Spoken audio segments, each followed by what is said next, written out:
Un homme de 80 ans sort un fusil de sniper de son armoire. Il tire habilement la culasse du fusil. Il place soigneusement le fusil sur un banc pour prendre sa position de tir. Il regarde à travers la lunette de visée et voit 3 hommes de l'autre côté, en train de faire la fête. Afin de venger sa petite fille insultée, il pointe le canon du fusil sur la bouteille de vin dans les mains d'un des hommes. Il appuie sans hésiter sur la détente.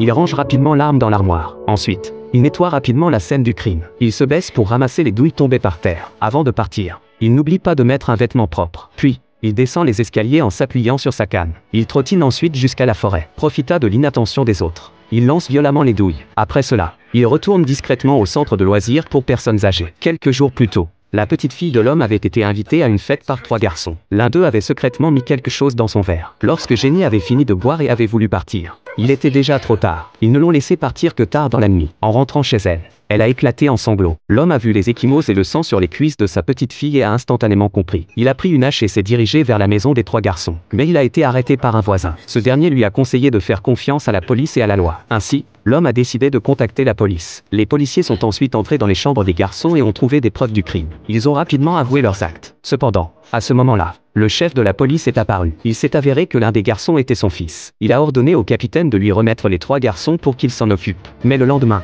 les 3 garçons ont été relâchés. L'homme a contacté plusieurs fois les autorités judiciaires, apportant même ses médailles obtenues après des années de service pour le pays. Mais il a découvert que l'entraide entre les fonctionnaires était plus forte que la recherche de la justice, et que l'équité et la loi n'avaient aucune valeur à leurs yeux. Ainsi, l'homme a de nouveau monté son fusil de sniper. Cette fois, il a visé le réservoir d'essence de la voiture. Lorsqu'il a appuyé sur la détente, la voiture a explosé instantanément.